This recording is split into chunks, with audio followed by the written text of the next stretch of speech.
வாழ்க வளமுடன். குரு வாழ்க, குருவே துணை. அனைவருக்கும் வணக்கம். இன்றைய ஜோதிட தகவல் பகுதியில் குலதெய்வம் பற்றி பார்க்கலாம். இப்பொழுது நீங்கள் பார்த்து கொண்டிருப்பது எங்கள் அப்பா வீட்டு குலதெய்வம் கூத்தப்பெருமாள் ஐயனார் ஆலயம், ராமநாதபுரம் மாவட்டம் காக்கூர் புளியங்குடியில் அமைந்துள்ளது. ஒவ்வொருவருக்கும் குலதெய்வம் என்பது மிக மிக சிறப்பு வாய்ந்தது. நமது முன்னோர்களின் ஆசீர்வாதத்தை பெற்றுத்தருவது நம்முடைய குலதெய்வம்தான். ஒருவர் ஜாதகத்தில் லக்னத்திற்கு 5ஆம் அதிபதி நட்சத்திரத்தில் ஏதாவது கிரகம் இருந்தால் குலதெய்வ அருள் உண்டு என்று சொல்லலாம்.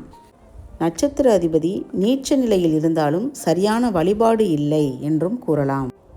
5ஆம் அதிபதி நின்ற நட்சத்திர அதிபதி பாவகிரகத்துடன் சேர்ந்திருந்தால் அவர்கள் குலதெய்வத்தை மறந்து வேறொரு தெய்வத்தை வழிபாடு செய்து கொண்டு இருப்பார்கள்.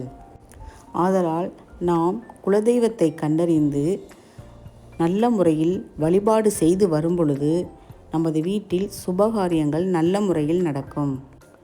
வருடத்திற்கு ஒரு முறையாவது குலதெய்வம் கோயிலுக்கு சென்று வழிபாடு செய்ய வேண்டும். பௌர்ணமி அன்று குலதெய்வம் கோயிலுக்கு சென்று வழிபடுவது நமக்கு நல்லதொரு நன்மையை பெற்றுத்தரும். குலதெய்வம் கோயிலில் சன்னதிக்கு எதிராக உள்ள இடத்தில் மண் எடுத்து வந்து நம் வீட்டில் பூஜை அறையில் வைத்தும் வழிபட்டு வரலாம். குலதெய்வம் கோயிலுக்கு சென்று வந்து வீட்டிற்கு வந்ததும் இலுப்ப எண்ணெயில் விளக்கேற்றினால் குலதெய்வம் நம்முடனே வந்து தங்கும் என்றும் சொல்லப்படுகின்றது.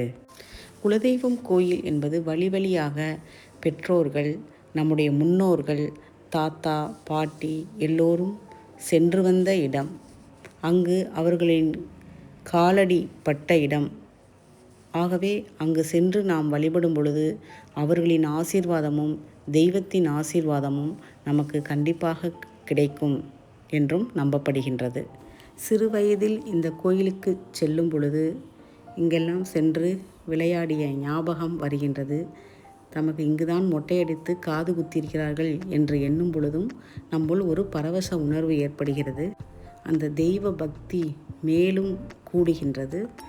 பழமை வாய்ந்த சிறிய கோயிலாக இருந்த இந்த கோவில் தற்பொழுது பெரிதாக கட்டப்பட்டு விஸ்தாரமாக்கப்பட்டுள்ளது. ஆனால் அங்கே இருந்த மரங்கள் அப்படியே இருக்கின்றன.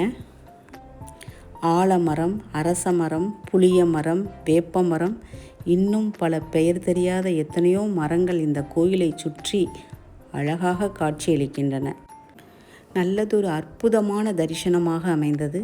இந்த வீடியோ பதிவு உங்களுக்கு மிகவும் பிடித்திருக்கும் என்று நம்புகின்றேன். இதுபோல் பயனுள்ள தகவல்களை தொடர்ந்து பெற இந்த சேனலை சப்ஸ்கிரைப் செய்து கொள்ளுங்கள்.